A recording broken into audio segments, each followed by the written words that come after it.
Greetings from Southern Yankee Homestead. I'm Paul, and this is our homestead. Today we're getting into the Diggit EM15. This is a pilot control 1-ton unit. I got some grease on me. I got some maintenance we need to do on this. Need to change the oil, both the engine and the hydraulic oil. I've seen a mod online where they turn this cylinder around to protect these hoses. So we might look at that. And when I was tracking it in here, I saw that the light, because of the location over here, the light is plenty bright enough. The problem is, due to the location, there is no light over here where I'm standing. So when you're tracking at night, I'm not going to say it's challenging, it's just you got a huge blind spot over here on the side that I'm standing on. My solution came from Amazon. A little over 18 hours, probably close to 20 hours on it. I'm just doing some of this maintenance because, well, it needs to be done and we're going to experiment. Our hydraulics is behind this panel, and I believe we have a drain behind this panel. And I think this is the only panel I haven't pulled off this yet doing upgrades. The tank should have a drain in it. I think I saw one when I first got it and did the initial hydraulic change out. And I did it through this little access panel here, which sucked. Took forever to drain. So we're going to start with checking this oil, trying to get this drained before we move to the engine oil, so that if I need to pivot this so that my hydraulic fluid is draining out between the tracks. Any ideas on the thread set or the bolt size on those? 18.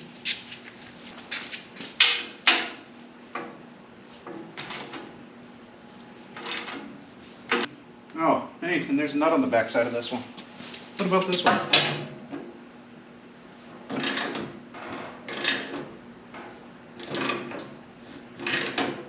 Yep, there's a nut there too.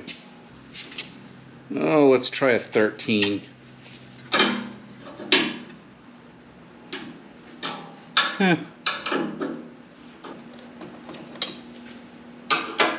And it is in fact 14.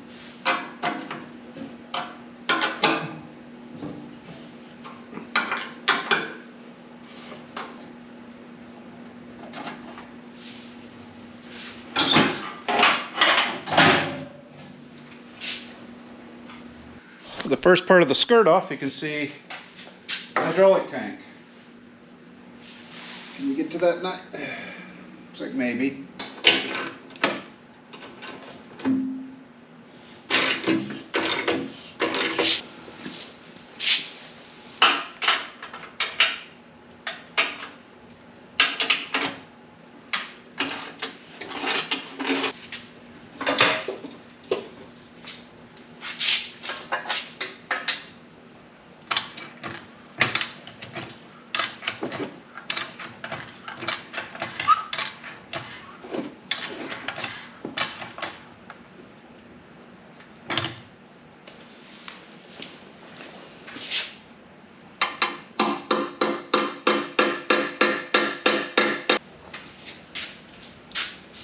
Putting safety glasses on this because these are known to break.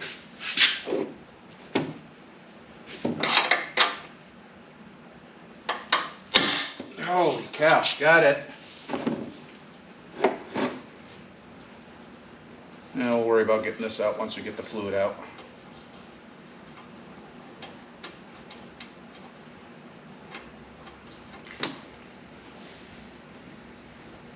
No magnet. This is a Rato engine, R-A-T-O. And we're going to pull this back plate off to get better access to what we want to get to. Had to pull this plate off once before when I had water in the fuel by accident. It was my fault.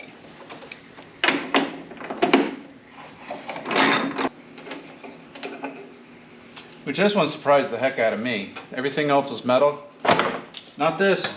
It's fiberglass. Yeah. Here's the engine. And here's the problem. That's the oil drain. There's another oil drain on the other side that you're not going to get to. Here's the bigger problem, if you can see it in the dark. If I pull that plug, it's just going to drain down onto that plate. And then out. Well, in theory, it will come out through here, but more than likely it'll come out and just pool up everywhere. So, we're going to come up with a different idea. This is not the best way to do it, because it's slow. But this is a siphon pump. So what we're going to do is we're going to take out the oil fill. Set that to the side so that we can lose it. Stuff this down in there until we're somewhere near the bottom. Then you take and squeeze it, put your thumb over it. Once you get below the level of the engine, gravity takes over, in theory. And this is not necessary, but this is what we're going to do.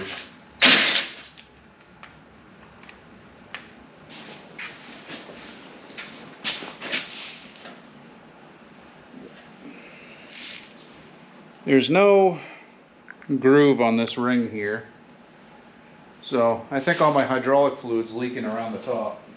At least I'm pretty sure. Now, one thing I did find interesting about this machine, something I probably ought to look at, it has a filter. Inside the tank, that is a return filter, and way down there, if you can see it, that is an inlet screen. So, here's our inlet screen.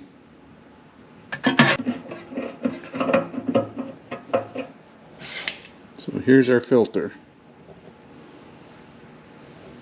It doesn't look too bad. So we're using the finest ISO 46. It came from TSC, Tractor Supply, if you don't know.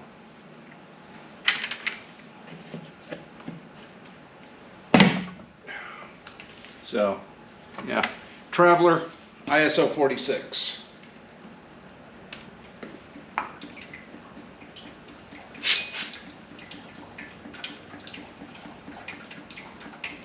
I don't know how much it takes, but I know how much we're going to put in here.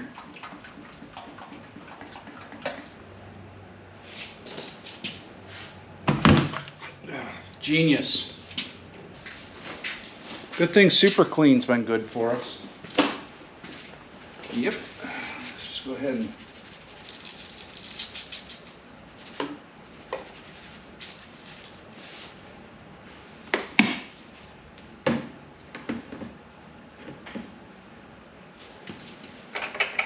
alright. Let's try to get, I said it again, alright. The hydraulic fluid smells like plastic or fresh rubber. But that oil over there, I can smell that. That smells burned. Now we're only going to put 2 screws in the top for now. Because, well, I'm going to see if I can get this tank to stop leaking. But that will be part of our trip tomorrow. Thought this would be an interesting side-by-side. So in this cream soda bottle is not cream soda. This is fresh UDT straight out of the 5-gallon bucket. This is what I use in the tractor. This is what I just pulled out of the excavator. Yeah, a little bit of difference. This one I can see coats much better. This one is much thinner. It does coat, but not very good. So, yeah, I think a hydraulic cooler is going to be in order soon because, well, the tractor wasn't that bad ever when I pulled the fluid out. Although I never did it side by side, there wasn't a noticeable difference when I pulled the fluid out of the tractor. And for reference, it's what I had available. I have gallons of UDT, which is the Kubota transmission fluid, floating around because, well, I have a tractor and sometimes stuff happens and you end up losing, well, oil. Happened a couple times now in a couple thousand hours. But I won't be using UDT again. It's too expensive and, well, obviously not working very well. It's the next day. I got some pieces for the excavator, but before we get to that, we got another side project we got to do real quick. Here at the barn, we've had a problem, and I hear the problem now. We're going to see if we can get a shot of him. Did you catch that? We've got a squirrel getting into our chicken feed. So I made sure to put the lid on, but I found the lid on the floor this morning. And yeah, we need to go ahead and take care of that. What we're going to start with is getting a ladder set up, getting some trim work off so that we can put some screen over that. Hopefully sealing that up will slow them down for at least a little while.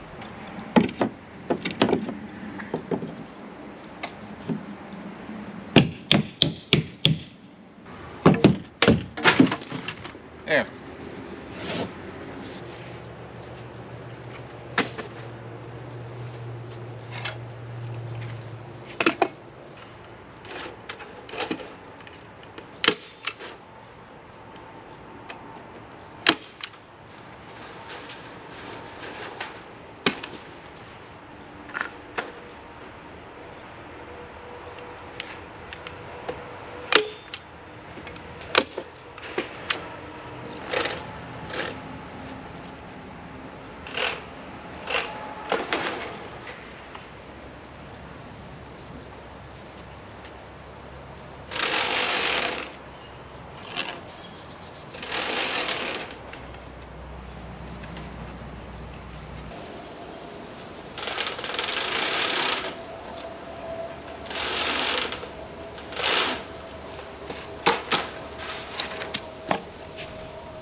So 2 different trips to 2 different stores. I think I got all the pieces we need now.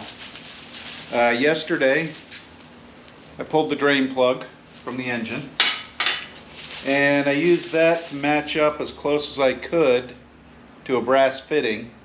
I got 2 of these that we're going to use. This is 5/16 inch barb by 1/4 inch MIP, including a cap. And once I was home, I was able to match up that thread, M14 by 1.5, and that led to the second trip. I needed a drill bit, specifically a 37/64. I think I have everything now to build a better drain for this.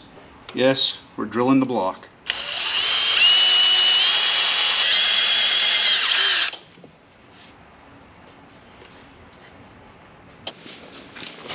Don't like tapping this way, but you do what you have to do.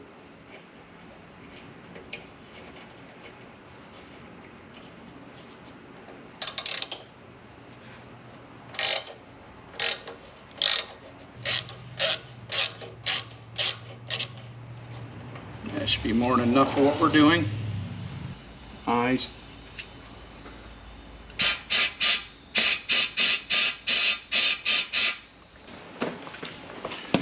Now for the true test, did I just jack this motor up? Oh no, she's nice and tight. I like it. I'm going to use a little Teflon tape on this. And for reference, this Teflon tape is gas rated.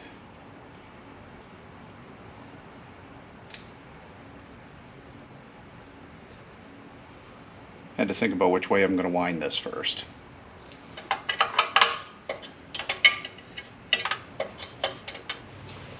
Don't know if this is going to fit or not, but I'm glad it's a warm day, because if it was cold it definitely wouldn't fit.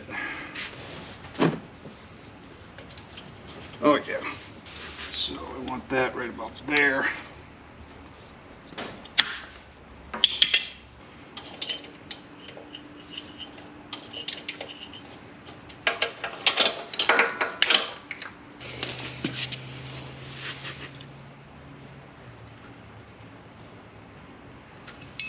There. Let's put some oil in it and see how bad it leaks. I didn't put the boom down yet because I wanted to check something before I did. So using my handy tape measure, just sticking it here, I've got approximately 1 1/4 inch away from here with the boom all the way up. The problem is, looks like I'm 1 3/8 to 1 1/2 to where this sticks out. So we're not going to be turning the cylinder around. That's, well, yeah, that would end very badly. Last thing I need to do is pick that up and crush the hydraulic lines. We may do something different with it in the future, but for now, we're going to have to leave it as it is.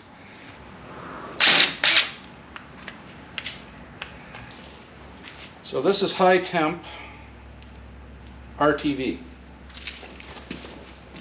It's rated for like 500 degrees or something. If I get to the point that I'm hitting 500 degrees on the oil, this thing's going to spontaneously combust anyways.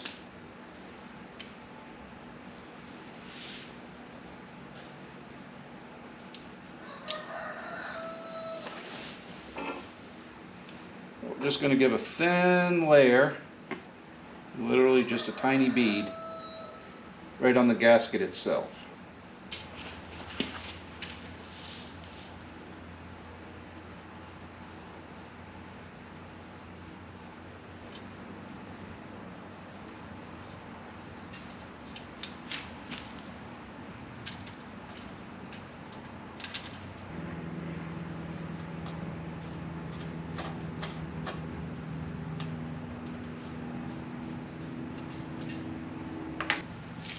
Alright, now we're going to let that set and cure.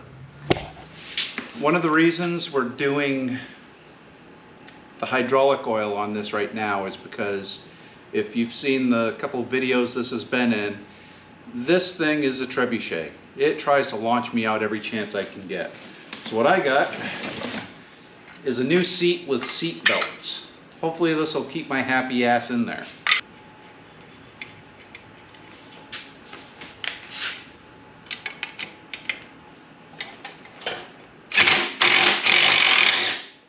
Yeah, you got it.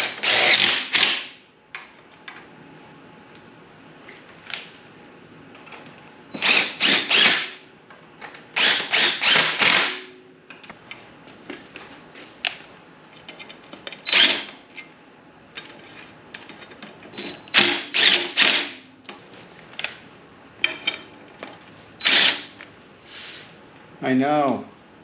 Hand thread first, don't use an impact. Well, sue me.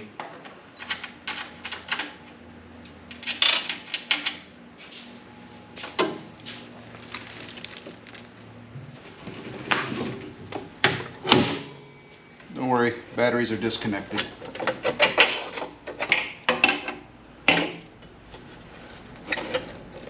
Holy smokes, this is heavy for a little seat.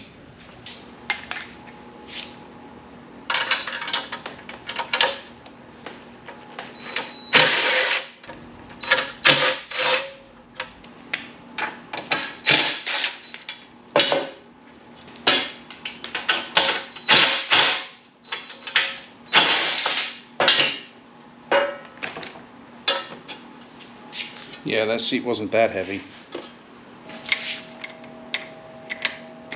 Oh, nice.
Alright, so the way I had to do this before is just stuff this down in here.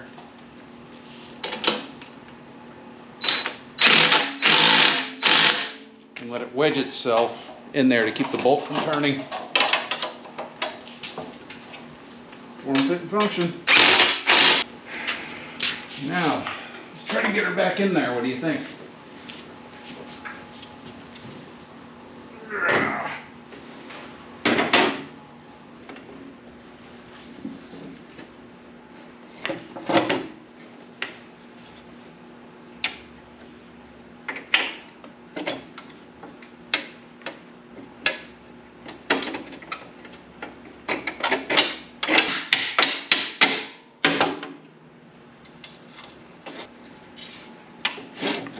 Ooh, that moves so much nicer.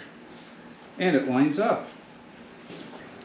So several days has passed since I did anything on this. I did some other stuff and whatnot. Nothing worth filming. So we're going to go ahead and get some lights installed. I've used these before and really liked them. They're available on Amazon. And once I get them out, get one out. Comes in a pack of 2. And what it is an LED light, but it's ultra thin. So what we're going to do is we're going to mount one right around here. Here-ish. So that, and it's going to be wired into this light over here. So when we go ahead and turn on our lights, okay. Oh, I probably ought to torque my oil tank too, because that's probably dry by now.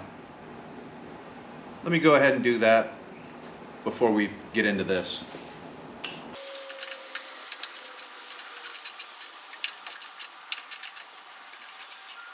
Now, I was probing around over here.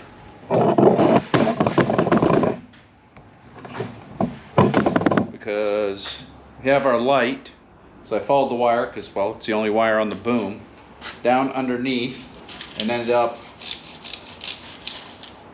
hey, follow me down here, ended up finding out that this is the wire going to the light. So we're going to splice in here for our light over there. And then we're going to assume that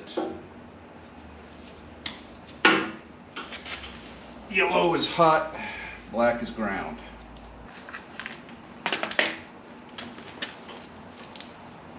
Also, while I'm thinking of it, you see this pigtail here? I saw that and I went ahead and checked it. There's no voltage there.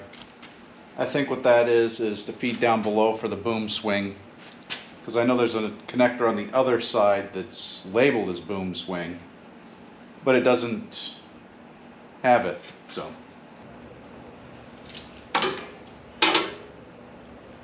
So, yellow to yellow.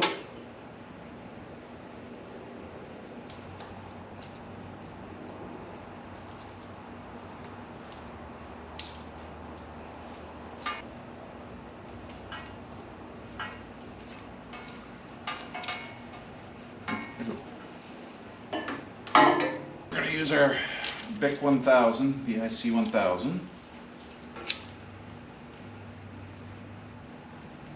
Can use a heat gun for this, probably recommended. But we're just gonna hit it with a little heat. So my wire has been run underneath, and I made sure that it's clear of anything that moves. So now we need to go ahead and get some drill bits out so that we can mount our light. First thing we need to do is punch a hole right there so that we got a place to put the wire. Once we know where the wire goes, then we can go ahead and work on the other pieces of it.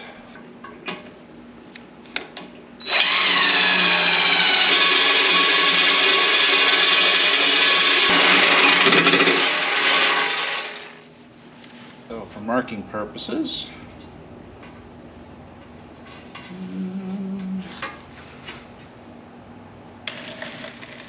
and because this thing isn't level anyways, we're not going to worry about putting a level on it.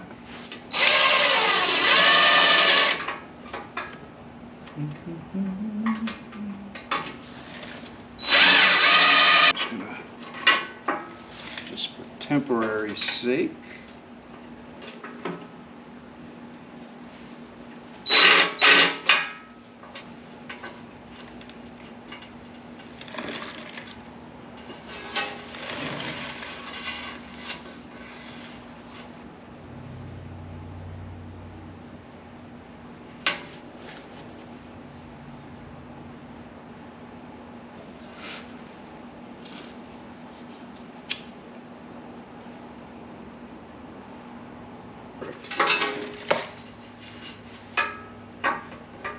Washer, unlock washer.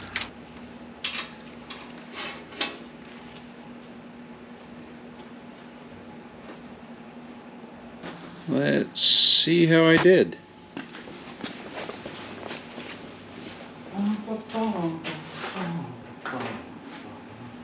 Oops, put some power on. Oh yeah, we got light.